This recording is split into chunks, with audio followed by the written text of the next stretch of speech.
আপোনাক লিভাৰ চাফা কৰিবলৈ কোৱা হ'ল। আপুনি কি হাৰপিক লৈ চাফা কৰিব দুদিনতে চাফা কৰিবলৈ হ'লে?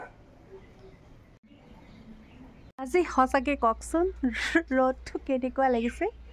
ইমানেই চোকা নহয়, মানে কেনেকুৱা হিট হৈ গৈছে ৰাস্তাটো চব একেবাৰে পকাখনত ভৰি দিব পৰা নাই। কিমান শান্ত লাগিছে, এইফালে বতাহ দি আছে ধুনীয়াকৈ। দুটামান কথা শ্বেয়াৰ কৰিবলৈ বুলি আহিলোঁ। নাজানো যদি মোৰ ভুল হয় প্লিজ মোক শুধৰাই দিব, কিন্তু মোৰ নিজা অনুভৱ কৰিছোঁ কিছুমান ডক্টৰৰ মই ভিডিঅ' চাইছোঁ, এই দুটা বস্তু খাওক আৰু দুদিনতে আপোনাৰ লিভাৰ চাফা কৰক। তো কিছু সংখ্যক ডক্টৰে এনেকুৱা মন্তব্য কৰা দেখা গৈছে। তো মই মোৰ দৃষ্টিভংগীৰে মোৰ নিজৰ অনুভৱেৰে কওঁ যে এইটো কেতিয়াও সম্ভৱ নহয়। সঁচাকৈ কৈছোঁ, মই বহুতো ডক্টৰ, মই বহুত জ্ঞানী নহয় দেই, মোৰ সাধাৰণ জ্ঞানেৰে মই বিশ্লেষণ কৰোঁ ডক্টৰসকলৰ কথা, কিমান শুদ্ধ কিমান অশুদ্ধ ন। আমাৰো অকণমান মগজ আছে দিয়ক ভাবিবলৈ, নহয়নে? মই এটা কৈ থওঁ, যিখিনি মই অধ্যয়ন কৰিছোঁ লিভাৰৰ বিষয়ে, তো লিভাৰ এনেকুৱা এবিধ অৰ্গেন যি সহজে বেয়াও নহয়, গম পায়নে?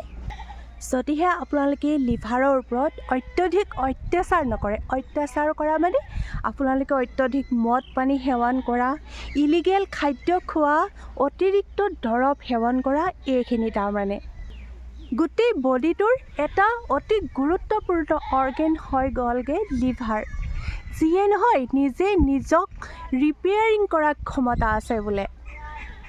যদিহে আপোনালোকে এই মহত্বপূৰ্ণ অৰ্গেনটোক নষ্ট কৰে, সহজে ইয়াক ঠিক কৰিব নোৱাৰে। ছাপ'জ এষাৰ মই কথা ক'লোঁ, আপোনাৰ তাত লিভাৰত যেনিবা ফেট জমা হ'ল, আপুনি দুদিনত ফেটখিনি শেষ কৰিব পাৰিবনে? আমাৰ পানী লগা জ্বৰটোৱেচোন আমি দুদিনত ঠিক নহয়নে? তাতেই লিভাৰ। অকণমান মোৰ কথাটো বিশ্লেষণ কৰি চাব। আৰু মই ভাবোঁ আপোনালোকে যিয়ে নহওক নিজৰ মাইণ্ডেৰে বিশ্লেষণ কৰিব, প্ৰতিটো কথা জনাৰ অধিকাৰ সকলোৰে আছে, নহয়নে?